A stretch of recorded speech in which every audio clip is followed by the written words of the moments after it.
ভিতরে চলবো, বাকি গাড়িগুলো আউটসাইড মিউনিসিপ্যালিটি গাড়িগুলো বাইরে চলবো।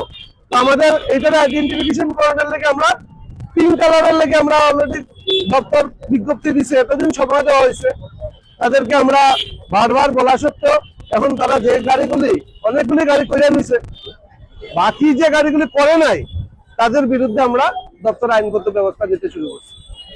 সময় দেওয়া হয়েছিল তাদের, অনেকদিন সময় দেওয়া হয়েছে, পূজা ছিল, পূজার টাইমের দিকে অনেক মানবিকতার কারণে আমরা অনেকদিন অপেক্ষা করছি। এখন যে গাড়িগুলি অবৈধভাবে শহরের ভিতরে ঢুকতেছে সেই গাড়িগুলির ভিতরে আমরা চলতেছি। এই ধরনের অভিযান কি চলবে? প্রতিদিন চলবে, এখন প্রত্যেক দিন আমাদের চলবে। আমাদের উদ্দেশ্যটাই হচ্ছে কি শহরটারে যানজট মুক্ত রাখার লাগে, এটাই হচ্ছে মেইন উদ্দেশ্য।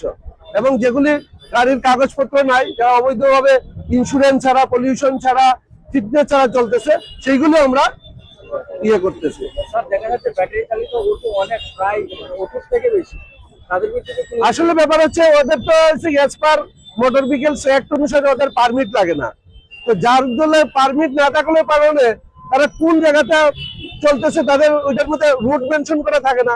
এখন যদি বিশাল বড় আছে সেও আইতেছে, যে আগরতলা আছে সেও আইতেছে, এখন আমরা তাদের ডেট অফ রেজিস্ট্রেশন দেখে আইডেন্টিফাই করতেছি এবং তার অ্যাড্রেসটা কোন জায়গাতে আছে সেইগুলো দেখে আইডেন্টিফাই করে আমরা তাদের বিরুদ্ধে আমরা আইনগত ব্যবস্থা নিতে। তাদের কোনো পেনাল্টি হবে কি? হ্যাঁ, as per motor vehicles act অনুসারে তার যে জরিমানা আছে সেই জরিমানা আমরা এখনো জরিমানা করিনি। আমরা সমস্ত গাড়িগুলির রেকর্ড ইয়ে করতেছি, সিজ করতেছি।